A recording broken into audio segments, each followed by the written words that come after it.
गोटे बाबा विशेष महात्म्य है जे क्या जदि साप दंशन कला कि बिछा कामुड़ी देला सी जदि आसिक बाबा शरणापन्न हुए तो शीघ्र आरोग्य लाभ कर जाते।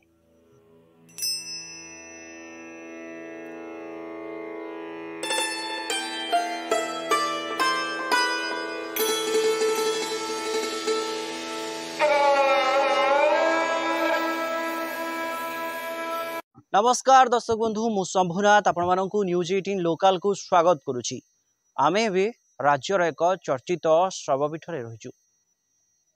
ए शैवपीठ रहस्यमय शैवपीठ। ए शैवपीठटी बलांगीर जिला कौ गाँव रे अवस्थित। तेबे ए शैवपीठ को कौन पई रहस्यमय कहा जाउछि, कौन पई ए शैवपीठ को दूर दूरांतरु भक्त माने आसुचंती। आसंतु यही सब विषय को लेकिन अधिक आलोचना करने मंदिर मुख्य पूजक अच्छा आसंतु से बाबद को लेकिन आलोचना करवा। सर प्रथमे आपण को परिचय टिके देबे। आपण को न्यूज 18 लोकल को स्वागत करुछि। मो ना रामनंद थनापति एवं मु श्री श्री धवलेश्वर महादेव मंदिर एक पूजक अटे। आज्ञा देखंतु एई जो शैवपीठ रही ए शैवपीठर जो रहस्यमय कहा जाउछि कोन पई कहा जाउछि।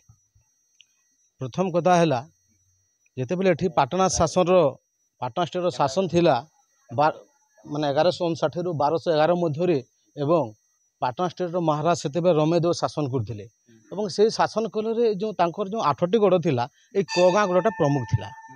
राजा को राति भय निद है ना राजा ता परदिन कौन कले सैन्य सामंत धरिकी एठाकू आसिले देखिले जे एक बिल्लो गछ मूल एक प्रस्तर उपरे अजस्र क्षीर बाहर राजा ताहा देखि भयभीत हो गले एवं राजा ताहा सत्यासत जानापी से स्थान में 30 रु 50 खंड से गात खोलिले देखी जे कौटी लिंग बड़ अच्छे कौटी सान अच्छे कौटी बड़ अच्छे देखिले जे राजा ने प्रकृति यहाँ स्वयंभू लिंग तापर से माटी पोती देले एवं एक कुड़िया घर करदे एवं से बाबा पूजा पाई आसुचंती।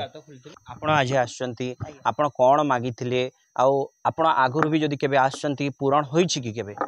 हाँ आमर तो पूर्व पुरुषार जेन दादा अजा मैंने आसते ताकटा पूरण होइछे। वर्तमान इसन मुई झील पु उद्देश्य के नहीं करी आसीछे बाबा को मागी मोर विश्वास अच्छे बोली मैं बाबा को ठान के आसीछे मनस्कामना पूरण हेबो बोली।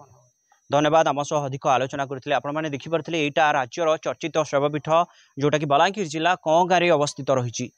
बलांगीर रु Shambhunath Sahu report news 18 local.